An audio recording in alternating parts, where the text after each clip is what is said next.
प्रधानमंत्री नरेंद्र मोदी ने अपने मासिक रेडियो कार्यक्रम मन की बात से देशवासियों से संवाद किया है। इस बार प्रधानमंत्री नरेंद्र मोदी ने गर्मी भारतीय खान पान और देश के उभरते खिलाड़ियों की उपलब्धियों पर चर्चा की है। पीएम मोदी ने कहा है कि भारत में गर्मी से लड़ने के कई पारंपरिक तरीके हैं और इसका असर हमारी रसोई में भी दिखाई देता है। उन्होंने बताया है कि मौसम बदलते ही खान पान का स्वाद और स्वरूप भी बदल जाता है, जो कि भारतीय संस्कृति की खास पहचान है।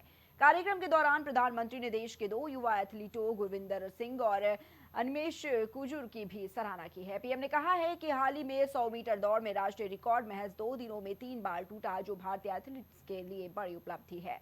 तो वहीं कार्यक्रम को लेकर विभिन्न राज्यों में उत्साह भी देखने को मिला। बिहार के मंत्री विजय कुमार सिन्हा ने कहा है कि मन की बात लोगों को प्रेरित करता है और राष्ट्रीय प्रथम की भावना को मजबूत बनाता है। दिल्ली और राजस्थान में भी भाजपा नेताओं ने कार्यक्रम को सुना और इसकी सराहना की है।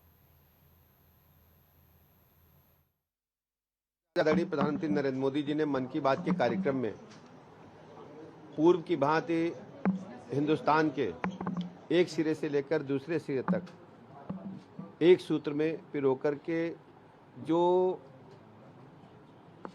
नवाचार हो रहे हैं, जो ऐसी बातें हैं जो देश के संज्ञान में अभी तक नहीं है। सबसे बड़ा लगा कि डॉल्फिन को किस ढंग से उत्तर प्रदेश के लोगों ने बचाया है और 100 मीटर दौड़ में भारत के नौजवानों ने जो महारत हासिल की है उसको देश के सामने आदरणीय प्रधानमंत्री जी ने मन की बात के कार्यक्रम में रखा। इससे युवाओं को प्रेरणा मिलेगी। माननीय प्रधानमंत्री जी ने अपने 134वें मन की बात के एपिसोड के माध्यम से अनेकों विषयों पर हमें अपना प्रेरणादायी मार्गदर्शन दिया है, चाहे खेल से जुड़े विषय हों, चाहे पर्यावरण स्वच्छता से जुड़े विषय हों, या लोगों के अच्छे काम को किस प्रकार से हम प्रमोट कर सकते हैं, समाज के बीच में आगे बढ़ा सकते हैं। माननीय प्रधानमंत्री जी का मन की बात के अंदर लोगों के प्रेरणा देने का, खेल से खिलाड़ी, खेत से खलिहान, स्वच्छता से स्वच्छता और राष्ट्र गौरव के सारे विषय पर इन्होंने बताए हैं। लोगों को प्रेरणा मिलता है। सभी युवा जो नए आदर्श बेस्ट प्रैक्टिस की चर्चा होती है, इससे हमारे लोगों का मनोबल बढ़ता है, राष्ट्र प्रथम का भाव जगता है।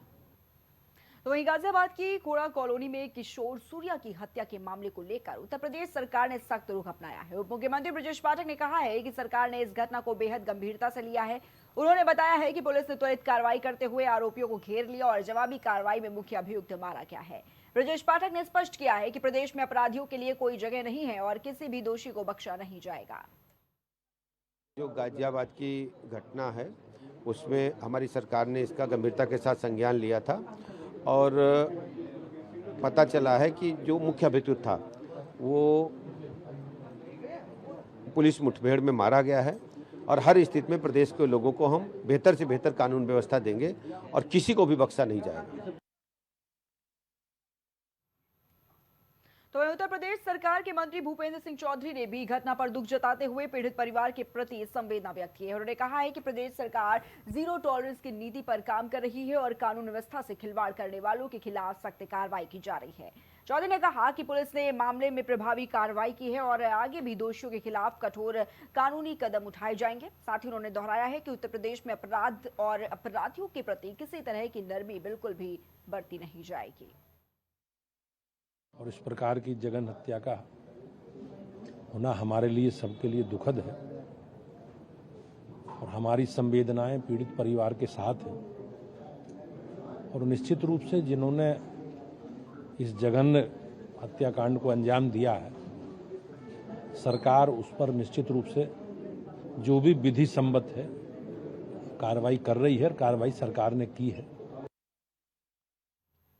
तो वहीं प्रतापगढ़ पुलिस को एक बड़ी कामयाबी मिली है। 12 सालों से फरार चल रहे और 1 लाख रुपए के इनामी बदमाश भानु प्रताप दुबे को गिरफ्तार किया गया है। लालगंज कोतवाली क्षेत्र के निवासी भानु साल 2014 में ट्रेन में जीआरपी सिपाही की हत्या के मामले में सरकारी अभिरक्षा से फरार हो गया था और तब से लगातार पुलिस को चकमा दे रहा था। एडीजी जोन प्रयागराज की ओर से उस पर 1 लाख रुपए का इनाम घोषित किया गया था। स्वाट टीम और नगर कोतवाली पुलिस की संयुक्त कार्रवाई में उसे लालगंज थाना क्षेत्र से गिरफ्तार किया गया है। पुलिस के मुताबिक भानु अपनी पहचान बदलकर गुजरात के सूरत में रह रहा था और उसने फर्रुखाबाद से दूसरे नाम पर ड्राइविंग लाइसेंस भी बनवा लिया था। उसके खिलाफ हत्या, डकैती, गैंगस्टर समेत 17 संगीन मुकदमे दर्ज है। पुलिस अब उससे पूछताछ कर फरारी के दौरान उसके नेटवर्क्स और गतिविधियों की जानकारी जुटा रही है। इसके द्वारा अपनी आइडेंटिटी जो है वो छुपा ली गई थी। इसने एक ड्राइविंग लाइसेंस भी फर्रुखाबाद जनपद के एड्रेस पे बनवाया गया था। उसके बाद ये सूरत में शिफ्ट हो गया था। इसने अपना नाम और अपने पिता का नाम भी चेंज कर लिया था। वहाँ पे भी इसने अपना राशन कार्ड और अन्य जो डॉक्यूमेंट्स हैं वो इसने वहाँ पे बनवाए थे और इतने सालों तक ये इन डॉक्यूमेंट्स को चेंज करके पुलिस से बचता रहा था। लेकिन आज प्रतापगढ़ पुलिस के द्वारा इसको गिरफ्तार किया गया है और इसमें अग्रिम वैधानिक कार्रवाई जो है वो पुलिस कर रही है। तो वहीं सीतापुर के रामपुर कला थाना क्षेत्र के सरैया शंकर बक्स फरीदपुर गांव में एक नवविवाहिता का शव संदिग्ध परिस्थितियों में फांसी के फंदे से लटका मिलने से क्षेत्र में हड़कंप मच गया। मृतक की पहचान काजल के रूप में हुई है, जिसकी शादी करीब 1 महीने पहले फरीदपुर निवासी राज के साथ हुई थी। घटना के बाद मायके पक्ष ने ससुराल वालों पर गंभीर आरोप लगाते हुए कहा कि काजल को दहेज के लिए प्रताड़ित किया जा रहा था और उसकी हत्या कर शव को फंदे से लटका दिया गया। सूचना मिलते ही पुलिस मौके पर पहुंची और शव को कब्जे में लेकर पोस्टमार्टम के लिए भेज दिया गया है। पुलिस का कहना है कि मामले की जांच की जा रही है और पोस्टमार्टम रिपोर्ट सहित अन्य साक्ष्यों के आधार पर आगे की कानूनी कार्रवाई भी की जाएगी। घटना के बाद गांव में शोक और तनाव का माहौल है।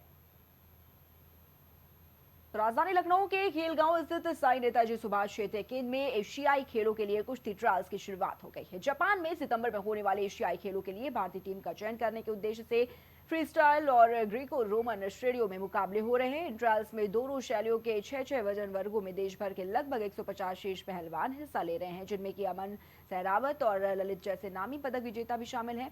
ये चयन प्रक्रिया आज से शुरू होकर आगे भी जारी रहेगी ताकि सर्वश्रेष्ठ पहलवानों को चुनकर भारत के लिए अधिक से अधिक पदक जीते जा सके।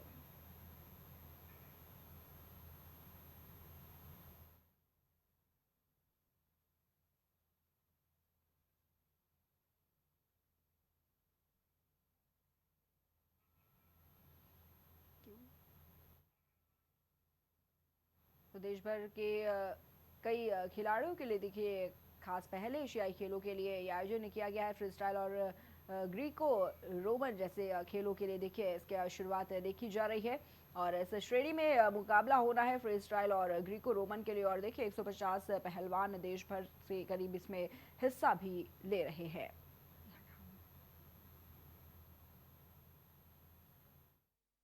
लखनऊ में जो ट्रायल हो रहा है कुश्ती का, ये 2 कैटेगरी हैं, फ्री स्टाइल और ग्रीको रोमन। ये जापान में एशियन गेम्स होंगे सितंबर में, उसके लिए ये इंडिया की टीम का चयन होगा। दोनों कैटेगरी में जो है 6 वजन है और करीब 150 पहलवान यहाँ आए हुए हैं ट्रायल देने के लिए। जापान जाएंगे एशियन गेम्स में, सितंबर में होगा। आज चयन की प्रक्रिया पूरी की जा रही है जो सितंबर में शुरू होके अक्टूबर में ख़त्म होगी। ये लखनऊ में के साई सेंटर में आज ट्रायल चल रहा है। इसमें से जो खिलाड़ी पूरा करेंगे, मतलब जो जीतेंगे, वो एशियन चैंपियनशिप के लिए जाएंगे, एशियन गेम्स के लिए जाएंगे। एशियन गेम्स में हमारा अच्छा परफॉर्मेंस पहले से भी रहा है। इस बार उम्मीद है कि ज़्यादा से ज़्यादा मेडल हम लोग भारत के लिए दिलाएंगे, ऐसी तैयारी हमारी है। उत्तर प्रदेश में नौतपा के दौरान मौसम का मिजाज पूरी तरह से बदला हुआ नजर आ रहा है। पिछले 3 दिनों से जारी आंधी और बारिश ने भीषण गर्मी से लोगों को राहत दी। रविवार को भी प्रदेश के सभी 75 जिलों में बारिश का अलर्ट जारी किया गया है, जबकि 57 जिलों में तेज आंधी, तूफान और 60 किलोमीटर प्रति घंटे की रफ्तार से हवाएं चलने की संभावना है। गोड्डा समेत कई जिलों में सुबह से बारिश का दौर जारी रहा। लगातार बदले मौसम की वजह से प्रदेश का तापमान करीब 10 डिग्री सेल्सियस तक गिरकर 38 डिग्री के आसपास पहुंच गया। मौसम विभाग के मुताबिक 1 जून तक हल्की बारिश, बादल और ठंडी हवाओं का असर बना रहेगा, जिससे कि लोगों को गर्मी से राहत मिलती रहेगी। हालांकि 2 जून से मौसम फिर से बदल सकता है और तापमान में 4 से 5 डिग्री सेल्सियस तक बढ़ोतरी होने के आसार है, लेकिन फिलहाल लू चलने की संभावना नहीं जताई गई है।